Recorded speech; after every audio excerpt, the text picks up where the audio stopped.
Hello everyone, welcome to YOLO Live tutorial. Today we are going to teach you about how to start live streaming with YoloBox. As we all know, YoloBox is one of the smartest live streaming devices on the market. It is more than just an encoder, but also a switcher, a monitor, and a recorder. With all these features in just one little tiny box. It finally makes high-quality professional live streaming simple and affordable. So without further ado, let's see how easy it is to start live streaming with YoloBox. The first thing is creating a live event. All you need to do is click the plus sign, then enter the live title.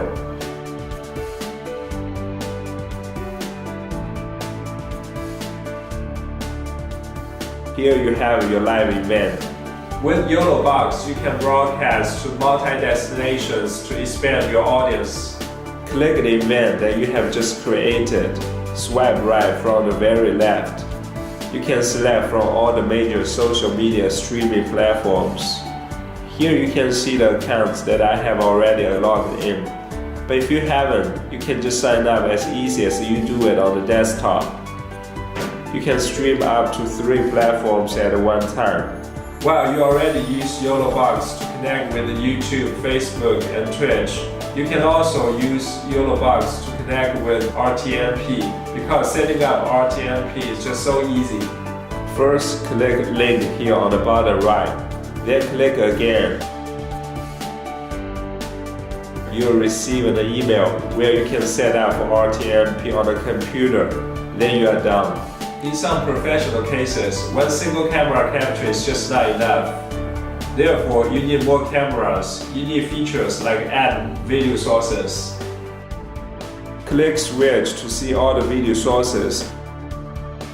In total, there are 2 HDMI inputs, 1 SD card input, and 1 USB input, and another live streaming video from another YoloBox.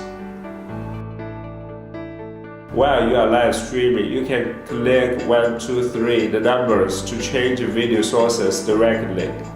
For those of you who don't know PIP, aka picture-in-picture, it is a feature that allows users to watch video in a floating screen, that usually on top of another screen, that you can watch 2 videos at the same time. First, click A and B window, then it will ask you to choose the main screen. Then choose the subscreen and click Save. Switch to picture-in-picture mode. You can drag, resize, and position the screen.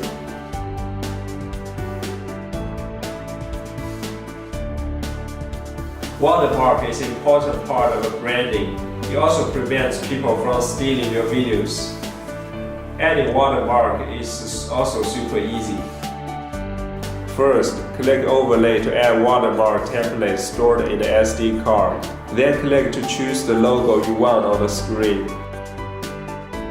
You can add 2 logos at the same time, and you can also resize and drag it to position your logo, or hold and press to delete the logo. As some of you might want to record a live streamed event and get a file saved on the local SD card. Click Record to record videos. It will tell you the remaining storage and time. Click again, it will start recording. One thing to note here is the recorded video will be automatically split into 10-minute clip files. Okay, that's all for today. Hope you enjoyed the video and learned some techniques for better live streaming with YoloBox. If you still have any questions, feel free to follow us on social media. Stay tuned, I'll see you in the next one.